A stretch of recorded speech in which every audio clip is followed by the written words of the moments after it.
20세기는 대한제국과 우리들에게 굉장한 고통의 한 해로, 고통의 100년으로 시작되게 됩니다. 국권 피탈, 이 과정을 가슴 아프지만 살펴보도록 합시다. 자, 을사늑약. 예전에는 일본이 부르던 대로 을사보조약이라는 그런 말도 안 되는 명칭을 썼지만 지금은 을사늑약이라는 올바른 표현을 쓰고 있습니다. 을사늑약을 조금 더 살펴보면 요거는 명백하게 강제로 체결된 겁니다. 자, 고종은 당연히 이거를 끝까지 허락하지 않았습니다.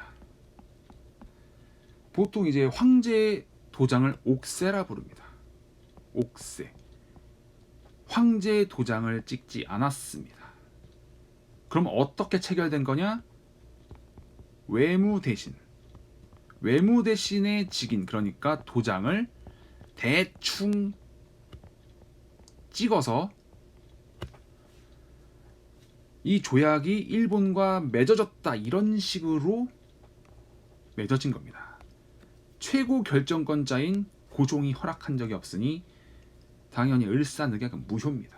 그리고 고종은 본인이 허락한 적이 없기 때문에 이 을사늑약은 계속해서 무효라고 주장을 했습니다. 고종,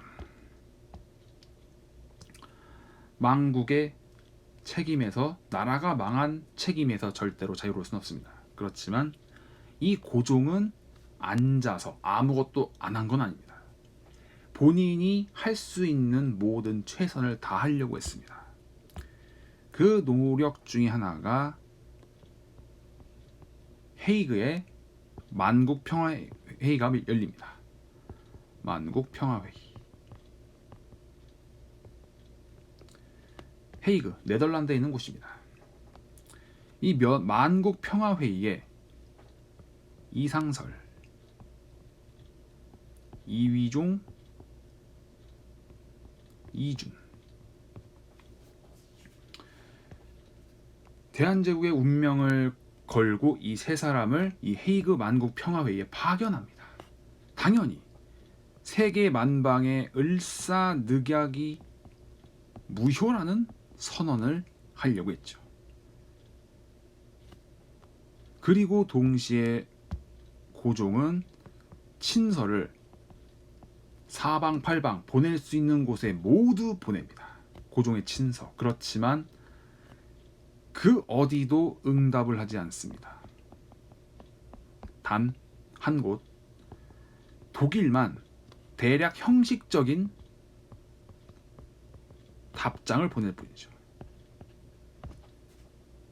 사실 이때 독일은 일본과 싸울 생각도 없었거니와 무엇보다도 독일과 대한제국은 매우 멀리 떨어져 있습니다. 이 형식적 답장만이 왔을 뿐 고종의 친서에는 그 누구도 응답하지 않았습니다. 슬픈 것은 여기 이렇게 대한제국의 운명을 걸고 파견됐던 이 사람들이 일본의 방해로 회의에 참석을 못합니다. 회의에 참석하지 못하고 고종의 외교적 노력은 이런 식으로 무산이 됩니다. 그래서 이 중에서 세 분 중 한 분은 이러한 그 굉장한 어떤 말도 안 되는 상황에 치욕을 느끼고, 아, 내가 나라를 위해서 제대로 일을 하지 못했다, 어떤 그 울분에 휩싸이셔서 자결을 하십니다. 아마 그분이 이준 이분일 겁니다. 그만큼 처절한 상황입니다. 자, 이거를 빌미로 일본은 고종의 퇴위를 요구합니다. 고종의 퇴위를 요구합니다. 물론 배후에서 이미 친일 역적으로 변모한 이완용을 비롯한 내각이 고종에게 먼저 퇴위를 요구하는 그런 황당무계한 짓을 하게 됩니다. 자, 근데 퇴위가 결정됐습니다. 하지만 황태자로서는 순종이 있었죠. 황태자 순종. 양위식이라고 해야 될까요? 퇴위식이라고 할까요? 일단은 형식적으로는 양위식입니다. 근데 이 양위식에는 고종도 참석을 하지 않았습니다. 순종도 참석을 하지 않았습니다. 그러면 이게 어떻게 진행되냐면 고종 역할을 하는 넷이, 순종 역할을 하는 넷이 서로 이들이 옥세를 주고받으며 마치 연극 배우처럼 양위식을 대역들이 진행합니다. 그러니까 이 양위식조차 불법입니다. 고종은 허락한 적이 없으니까. 하지만 주변에는 친일 역적들로 우글우글거렸고 누구도 고종의 편이 되어준 사람이 없었기 때문에 강제적으로 퇴위를 당하고 조선의 마지막 왕이자 대한제국의 두 번째 황제이면서 마지막 황제인 순종이 즉위합니다. 사실 순종은 아무것도 할 수가 없었습니다. 그리고 순종이 해야 될 노력은 이미 고종이 다 해봤기 때문에 순종은 그저 무력하게 친일 역적들에게 둘러싸여 그들이 나라를 팔아먹는 것을 지켜볼 수밖에 없는 상태였습니다. 고종이 퇴위당했습니다. 고종이 퇴위되고 바로 얼마 안 가서 일본은 군대 해산을 단행합니다. 대한제국 군대를 해산해버립니다. 당연히 표면적 이유는 재정 악화인데 아무리 재정이 악화돼도 군대를 해산하는 그런 나라는 없습니다. 군대를 해산시켜버리고 그리고 1907년이 정민년입니다. 그래서 정미 7조약을 맺어서 이제 본격적으로 지방에 대한 어떤 장악, 그리고 이전에는 고문 정치였지만 이제는 차관들도 일본 놈들로 채우게 됩니다. 차관은 그 부서에서 실무를 담당하는 최고 자리입니다. 이 차관을 일본인들로 꽉 채워서 대한제국의 지방행정 그리고 국가행정을 본격적으로 장악합니다.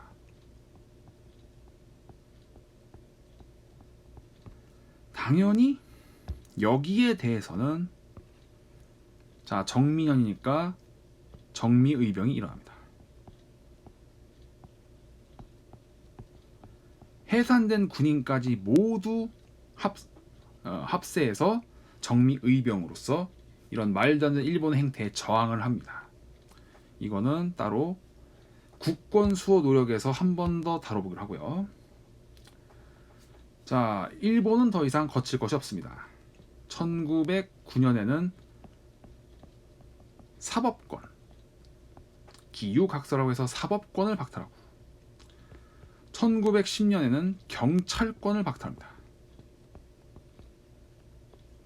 사법권은 이제 재판을 하는 그러한 권한, 경찰권은 당연히 치안을 담당하는 이런 권한. 그러니까 대한제국 경찰이 아니라 일본 경찰들로 싹 채우게 됩니다. 아울러서 1907년부터 정미의병이 와서 전국적으로 의병 전쟁이 일어납니다. 이를 무자비하게 탄압해 가면서 드디어 1910년 8월 23일 경술국치 1910년이 경술년입니다.